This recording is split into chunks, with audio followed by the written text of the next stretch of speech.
Divas and dudes, welcome to Powerhouse Bakery and our nutrition class. We are still in the Mediterranean. This is part 2 of our visit into Tunisia. And I have this beautiful lady with me, Miss Brenda, and we want to show you a dish that I gave you some slides of last week, and they're absolutely fabulous pictures. And so I want to bring your attention to shakshuka, which is a dish that is really special. And Miss Brenda has done a fabulous job. You know, when I was talking with her about this class, and she's like, oh yeah, I know shakshuka. And she shared with me that she makes this, and I thought, what a wonderful idea to have this beautiful lady with me. As you know, she's also one of the fitness instructors with the Diva and Dudes, and so it's just perfect that we get to have her join us. You also might not know, but she's interning here at Powerhouse Bakery. She's working on her degree to be a dietitian as well, and I love having another sister in the quest for teaching healthy. And so as we unfold shakshuka, I want you to remember the pictures and know that all of the work that we see in the Mediterranean is such an exciting fusion. So Brenda's going to take you through a little bit of the history around the countries that have participated in the creation of this dish, some of the nuances that are from North Africa, some of the nuances that come from Italy, which is, you know, right across the water from Tunisia, and then what really makes it kind of a standout. And not only is it so versatile, but it has some really great flavors that just make this dish pop. And it's also really flexible. So Brenda's going to show you, and I will too on this little section, as far as how you can adjust the heat according to your preference, and really how you can kind of make this dish your own. So I'm going to introduce the dishes. I'm going to show you how I make one of the ingredients, which is the harissa. I was pronouncing it harissa, and she schooled me that it's harissa, and so I thought, you could say it either way. Yeah, but you know, you really want to say it correctly, because it's such a culturally specific dish. And so the part that I'm going to show you is one of the ingredients in the shakshuka, and the harissa is a really cool element. And first I'm going to show you some of the base ingredients. So I'm using a basic chili, and what I've done here is I've soaked this chili for about 30 minutes in boiling water, and it gets it very soft. And so you can see it here in my dish and my little food processor. It is this creamy, beautiful red mixture. And so I noticed that this one has a little bit of a skin to it, but it's still a very nice, creamy texture. And you can use different chilies. So in the original recipe for harissa, there were some a little more exotic types of peppers. And I thought with this one, I checked on the internet, and I'm searching different recipes, and this beautiful lady on a Mediterranean cooking channel actually said any pepper will be fine. Just make sure that you soak it, and you can take out any or all of the seeds. And years ago, I was part of a gourmet dinner club, and I did make harissa before, and I remember it just being a fabulous creation. So I got a little bit more adventurous and thought, okay, if I can't find the special peppers, let's just find whatever HEB has, and so be it. This is the one I came up with. There are different ones in HEB, and so, you know, the reality is, as long as you like the flavor. Now notice here, I've soaked them, and I still feel like they're a little tough, so Brenda might have some pointers for us if there's in fact a better pepper than the ones I just grabbed. But again, I got adventurous because one of the cooks that I followed said you could use any of them. So you can see inside, and I just scraped out almost, I'd say 90% of the seeds, and these are the ones that I didn't process because I wanted you to see them whole. So of course we take off the stem, and then once you process, you can adjust the heat by the other ingredients that you add. And so my other ingredients, I've got some tomato paste. And so I'm going to give you the recipe, and I've modified the ratios just a little bit so I can use a smaller batch. But tomato paste is important because it gives a wonderful texture. It's thick and rich, and also it's a little bit of a smoky and umami flavor when you use that paste. So I'm going to mix that in. And next, I've got my beautiful seeds. Now here are the caraway seeds, which I absolutely love. This is about 1.5 teaspoons. So I'm going to put the caraway seeds in. And then I have cumin. This is about 1 teaspoon. So equal ratio of caraway and cumin. And then the smoked paprika, which is, again, one of my absolute favorite spices. I love this. It just does an amazing job of freshness as well as smoky and a little bit of sweet. And if your palate prefers one that's hotter or sweeter, you can choose a different paprika. And so this is the one that I chose. And again, it's an organic Central Market brand, but I also love the Morton and Bassey brand. Whenever you're filling your spice rack at home, I really encourage you to get individual spices, so not blends, so you really know what you're working with, and then you get to create your own blends. And it's just been a fabulous approach. And now I'm using garlic. Now I prefer fresh garlic, but I wanted you to see that we can certainly use a minced garlic. This is one that comes in a tube, and so it's processed with very little other ingredients, just a little bit of olive oil. So I'm adding 1 teaspoon. And so again, if you don't have fresh garlic handy, this is a variation. Now Brenda's going to show you the shakshuka with fresh chopped garlic, which again is always my favorite. And you can use a press as well. And then I'm also going to add some lemon juice. So in the recipe, again, it's about 1 tablespoon of lemon juice. And I always love to use the zest as well. So I'm going to add the lemon juice. Oh, I just got 2 more seeds in there. Of course, you can buy a special little net that goes around the... You were going to save me, weren't you? You can do a little net that goes around the lemon so that you don't get seeds. But there we go. So this is basically my harissa.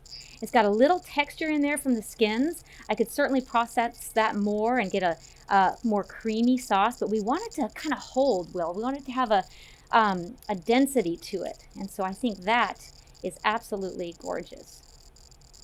Any questions so far with my harissa?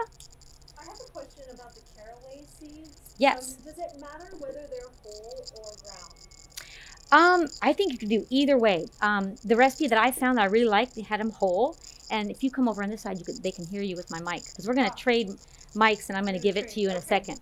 But yeah, so again, if you wanted to have a smoother, even consistency, of course, you could grind it. That's why I love this. I mean, once you understand your ingredients and the elements that they add to the dish, you've got to be able to customize it to make it really work for you. So now that I've done the harissa, I'm going to pass my mic so that you can really hear Brenda, because she is going to be a wonderful expert in this whole process. She's got a little bit of slides to be able to walk you through, because we wanted to again give you a full picture of what we are doing with the Mediterranean. So thank you so much for coming today.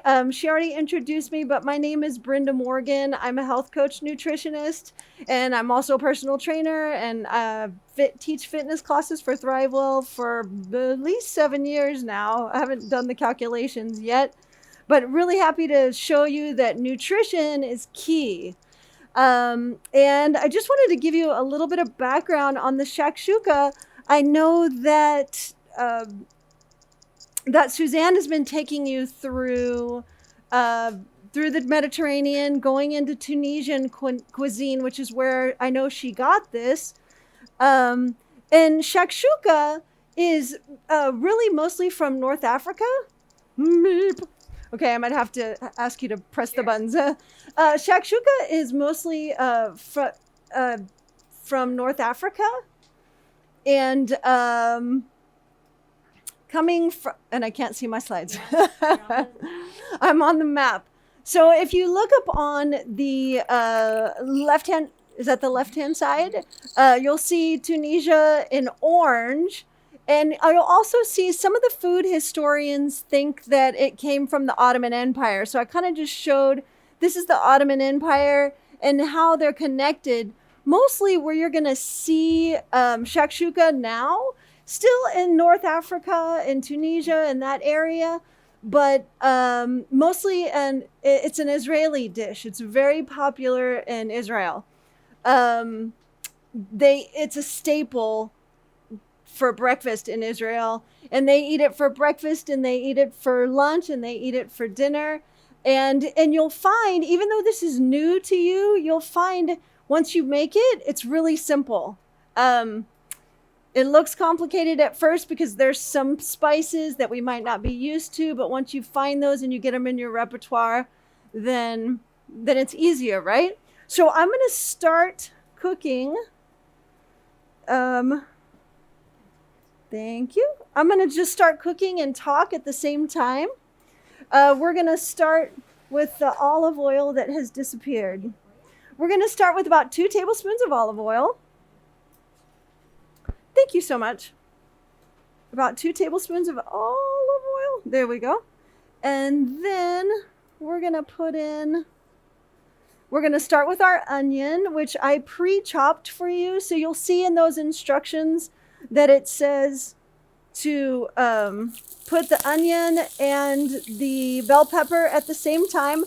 I used a yellow bell pepper because for me, and you probably have learned this in Suzanne's classes, that for me, more colors mean more nutrients, right? Diversity of nutrients. So since we're going to have the tomatoes in here and the onion's going to be in here, and we're going to have some garlic, I used a yellow bell pepper, but you can use red, you can use green, you can use the orange ones. Those are so fun. And have you seen the fire ones that have like the red and yellow stripes in them? So you might look next time you're looking at the bell peppers. They're just pretty, right? It equals more nutrients. Different colors, different nutrients. So I'm going to follow along, and I have this really cool trick that I do. Well, I think it's a cool trick. When I'm doing a recipe, I have my little Post-it here so that I don't forget, okay, I did the olive oil, I did the onion, I did the bell pepper, and now I'm going to get some salt. Can I help? Yeah, if you don't mind. And pepper. Yes, thank you. So then I just move it down to the salt. That's why I know. Check, I already did that, especially when the kids come in and somebody says, hi, I'm home. And then you're like, oh my gosh, where am I in the recipe? Right? You know it. Thank you so much. Well, see, so she's a professional and she can eyeball this stuff. I like measuring spoons. So this one starts you off with 1/4 teaspoon of salt. But you might end up with more, but it has so many other spices and flavors in it that you might not need that much salt. And for those of you who might be on a more hypertensive diet, that might be better for you. So this one too, I thought was an interesting recipe because it asks you to add the salt from the beginning, the salt and pepper from the beginning. Some of them say to do it later. All right, and then we're going to add in some pepper. All right. Who likes the heat? The spiciness? Some spicy, not so much spicy. Okay, I've been in some of these classes before, so I know most of you are not that spicy. So we're going to keep it low spice today. And this says to saute it for about 6 to 8 minutes, so we'll do that. And I'm still learning this cooktop also. Getting just the right heat. So you're looking for like maybe a translucent onion, kind of getting the bell pepper, depending on how soft you like your bell pepper. Some people like more of a bite, right? So you wouldn't cook it quite as much. So we'll start with that. And then I did salt and we did pepper. And then we're going to get into the paprika. So she already has some paprika in her harissa. You could say it either way, I'm sure. But we've got 1/2 teaspoon. I made this again last night so that I could just practice and make sure I've got my technique down right. And my family is always so excited when I make this. Really? I mean, when they see it, they might be like, I don't know about that. But every time I make it, there are no leftovers. Yeah, it's impressive. And you can't really, it doesn't left over very well anyway. One of the things I was going to suggest is if there's only one or two of you, or you just want a small batch, that you can just make this sauce, put it in the refrigerator, and then you can get just like a little pan.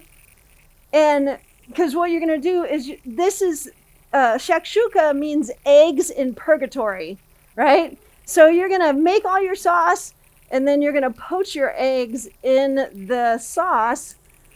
And we're going to add in, we're not going to add in the cayenne, but if it were just me, I would. We're not going to do the cayenne right now.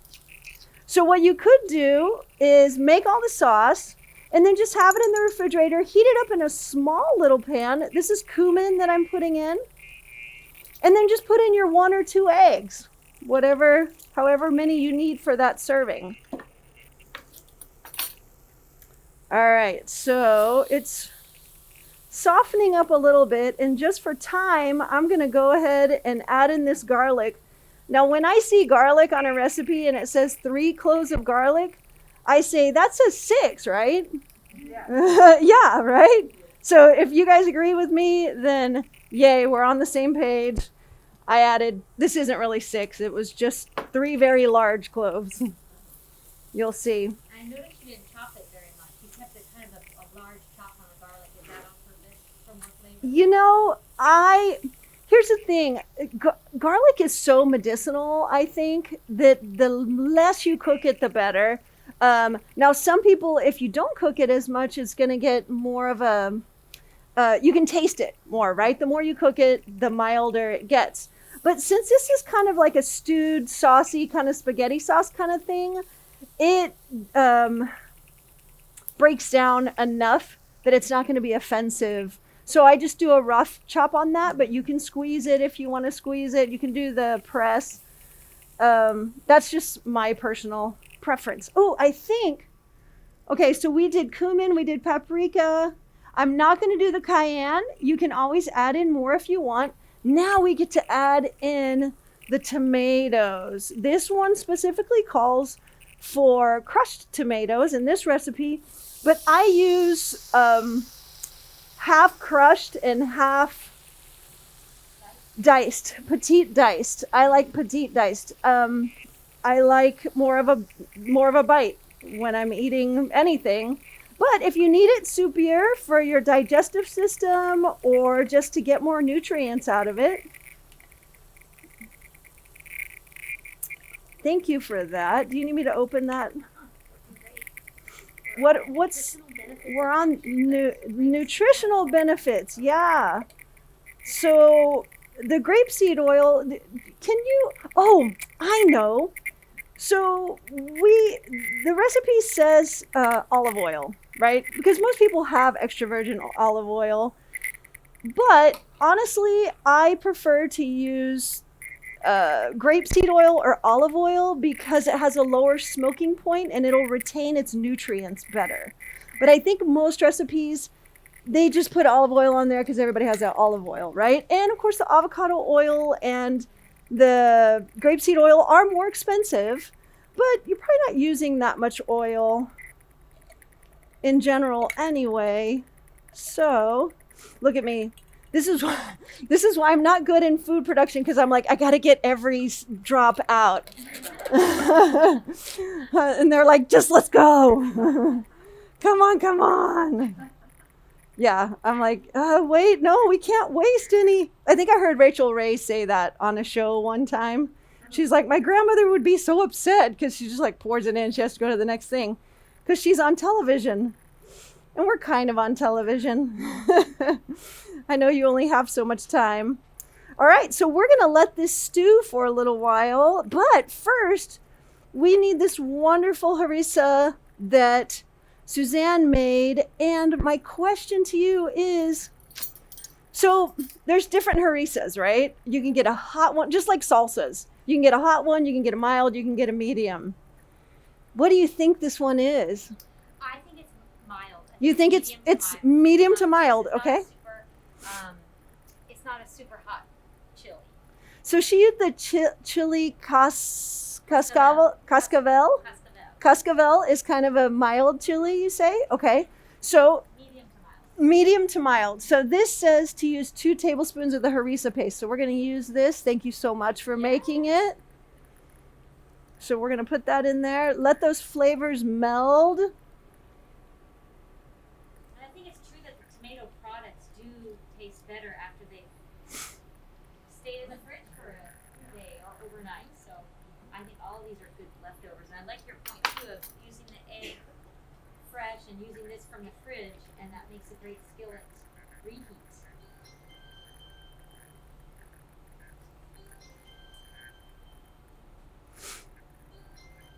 So let's talk about some of the benefits while we're letting this simmer a bit.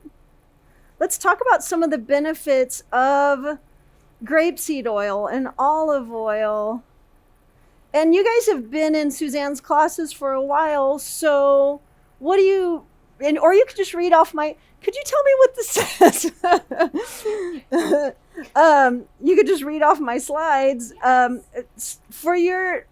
your experience here, what do you guys know as some of the benefits of the olive oil or the grapeseed oil? Ability to treat cancer cells, lower chance of diabetes. Mm-hmm. I think it's dangerous to say too much about an oil doing a treatment. It's part of a lifestyle, as we all know. Right. You know? And so we want to be careful that we don't think that it's going to prevent or treat, but we know that overall, you know, these healthy oils are going to be an important part of the diet.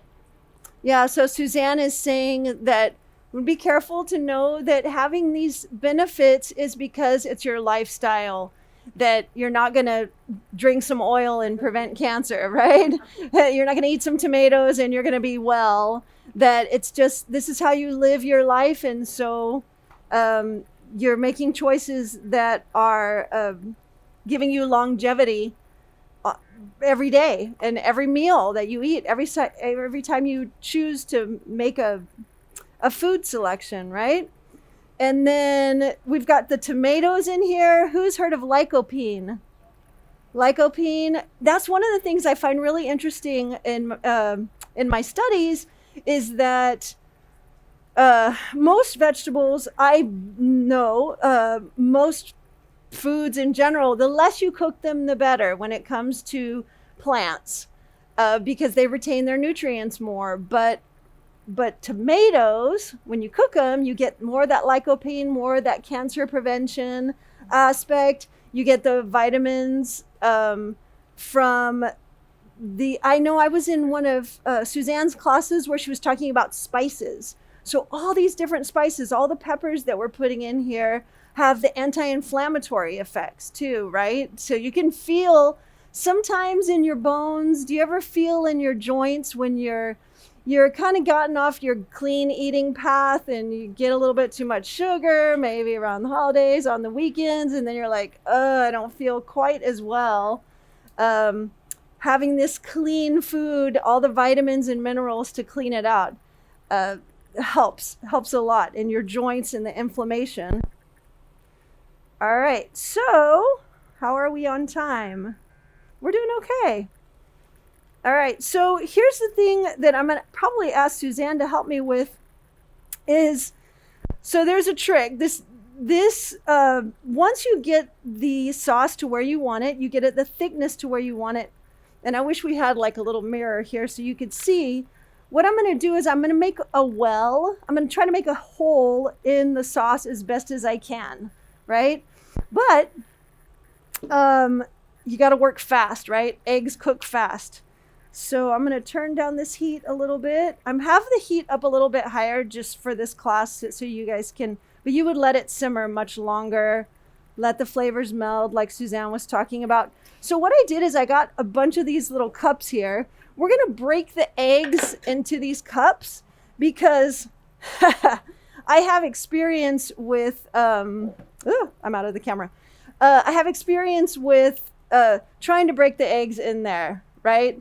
And normally I don't lose shells, right? It's just that one time that you lose the shell and then you can't find it. And actually this helps too for you to try to get all those eggs in there around the same time, right? Okay. So here we have some eggs. Ooh, and the feta cheese is coming. So I get to be the egg cracker. She's going to be our egg cracker here. And we can talk. Let me just look at this. Okay. So yeah, let's talk a little bit more about variations of this, how other ways that you can do it to add more nutrients. So she's going to put one in, and I had a trash. Oh, it's gone. Okay, awesome. No, that's fine. It was for you. So to add more nutrients, depending on what you're needing, if you're needing more fiber, if you're needing more protein, what I like to do with this, especially when I'm trying to focus on the plant-based eating way, I will load this whole thing. I'll just put a can of chickpeas in it. Super filling, super nutrient chickpeas. Just add that in there, add it into the sauce. Because then too, if you add it into the sauce while it's simmering, then the chickpeas will get more flavor. They'll have time to soak up some of that flavor, so it's not just like a random chickpea in there. Another thing you can do, so my favorite way to eat this is I take about 3 cups of greens, power greens,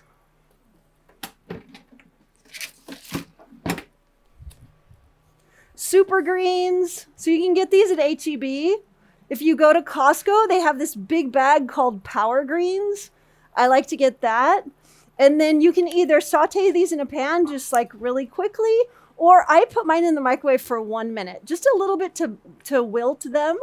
So I'll do like 3 cups of this, which comes down to very little, right? Once you wilt it.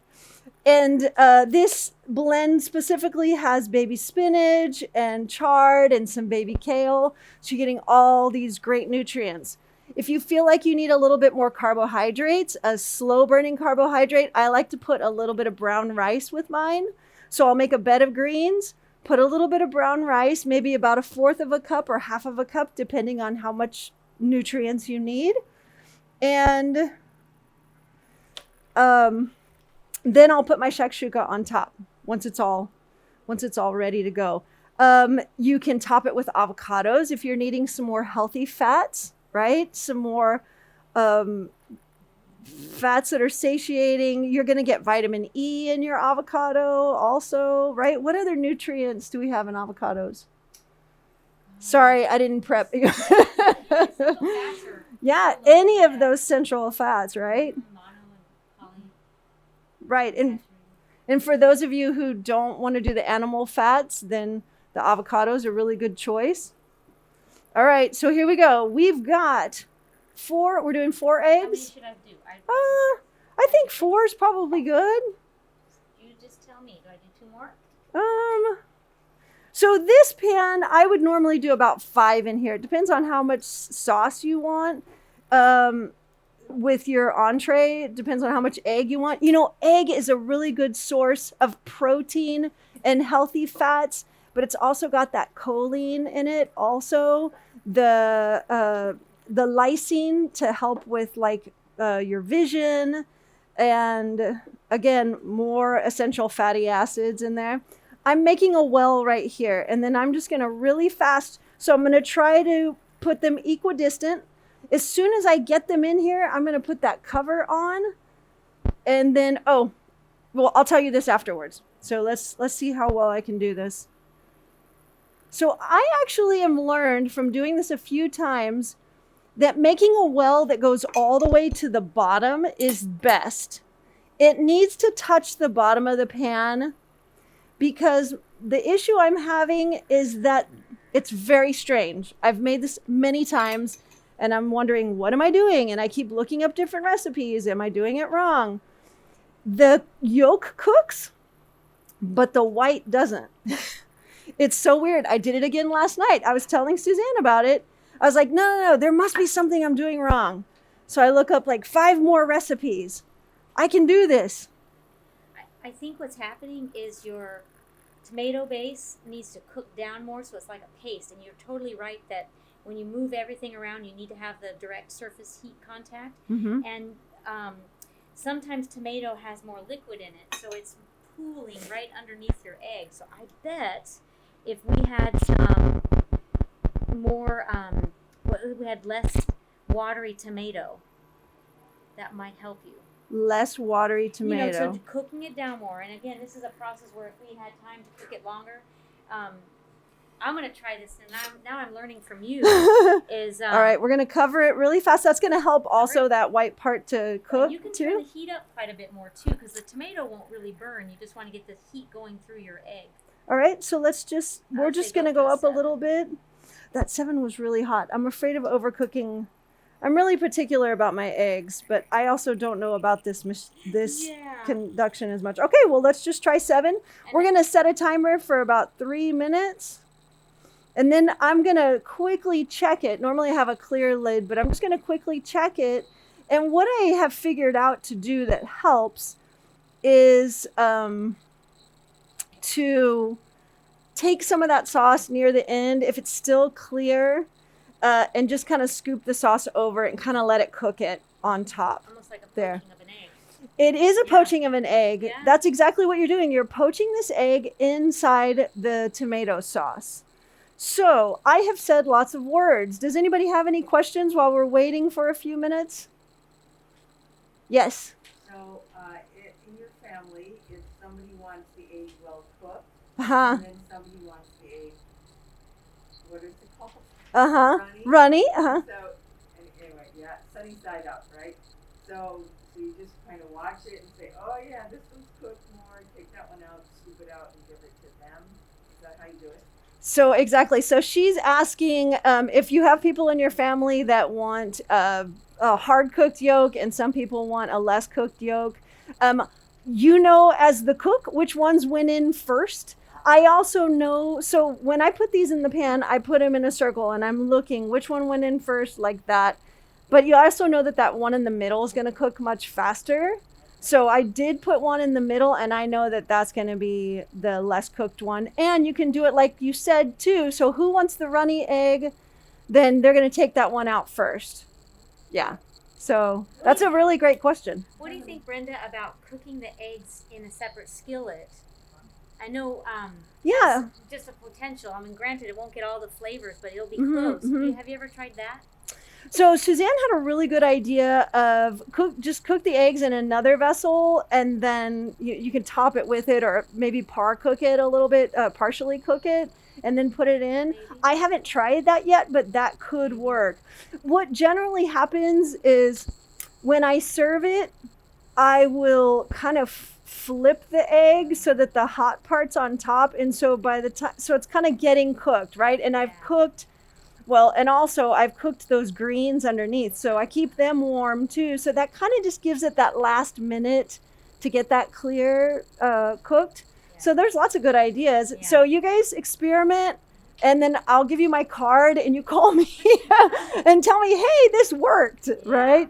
But I think too, a deeper vessel might help too, in the sense of maybe, I don't know if you'll be able to get a good well that way, but we have 3 minutes that just came up, so I'm just going to check this, and she's going to see, yeah, it is clear, but maybe not. Maybe she has a better cooking. Oh, nope. You know what? This is the best. Okay, I need a new oven. That's the question. Can I tilt it so they can see it? Yeah, as a matter of fact, I would even just take it off because I'm super particular about my eggs. Look how beautiful. So it looks, as a matter of fact, I need a photograph. This is awesome. So pretty. This is really great. So the higher temperature wasn't a bad thing. No, the higher temperature worked. Yeah. Maybe. Yeah. Because when it comes to egg, I'm like, turn it down. You're going to overcook it. So but it has such a nice surfactant because of the tomato. So it kind of protects it. Beautiful. Just beautiful. And I think, too, in this class, we were faster getting that lid on. I don't always pre-prep my eggs like that. I'm all like, no, I got this, right? But then you're down to the 6th egg and this one's already cooked, right? So that's part of it. So, okay, I guess I can't put this on yet. We're going to put it on at the end. For those of you who don't do dairy, we're going to top it with, you can top it with goat cheese. You can top it with some feta. Even sesame seeds if you want to just make it fancy and great. And I think that's all. Is there anything else that I've forgotten? We could garnish it. I love your idea. Parsley. Basil isn't really part of the Tunisian repertoire as much as cilantro and parsley, right? Parsley is actually one of the main things that this would be topped with. Yeah. Parsley is like standard to top. Did you have a question? No, I just got excited when she said cilantro. It's one of my Cilantro. Well, we're gonna keep it on parsley, which we'll have to maybe go grab some of that because I had some parsley in my garden. It was so beautiful, and I didn't bring it for you. I'm sorry. So feta cheese, is everybody okay with that? Yeah. Okay. Linda, are you okay with the feta? Okay. All right. Great. Well, we've got more people to feed.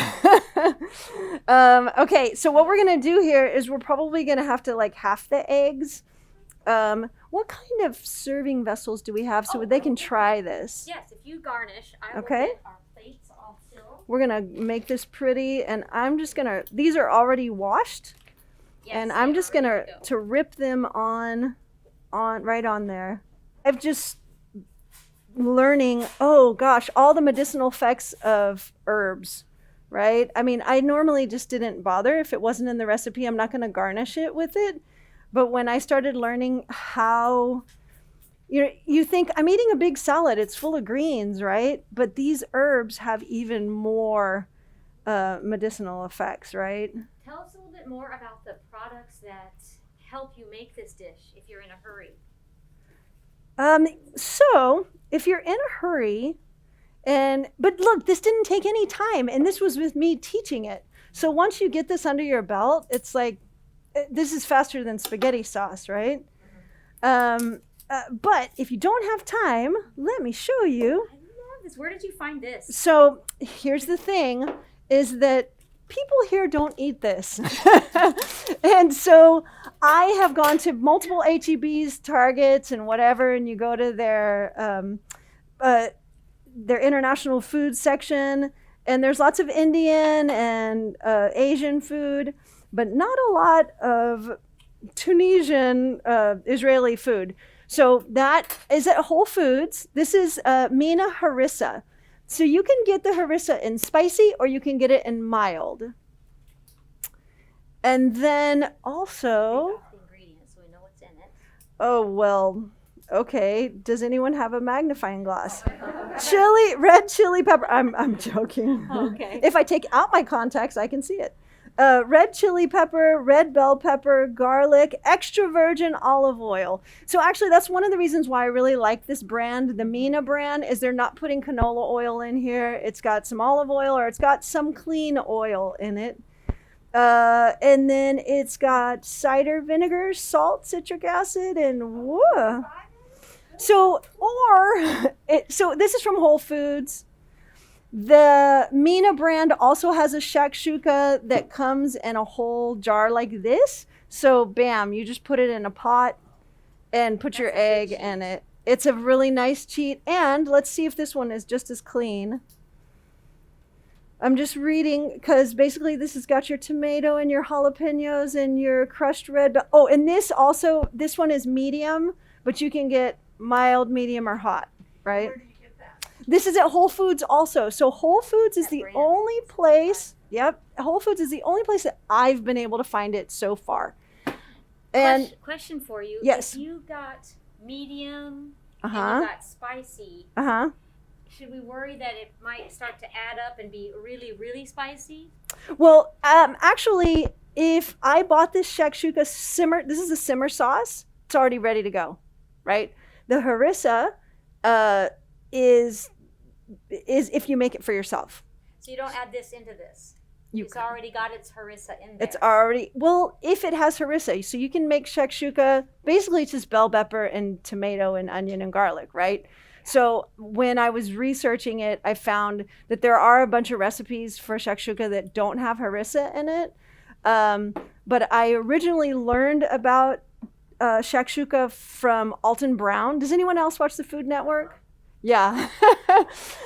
And so his recipe, I'm not kidding you, I had to go to like 5 different stores to find all the things. So I've learned how to make this a little bit more easily. Okay, so can I go ahead and put the, do you want me to do each one with the feta as you plate it, or do you want to just do feta and then give everybody? Anybody not want feta? I asked everyone and they said they're good with I would feta. say put it on, because I'm afraid your eggs are going to continue cooking. They are cooking, yep. So as we the, chat, the eggs they are get getting hard. a little too cooked.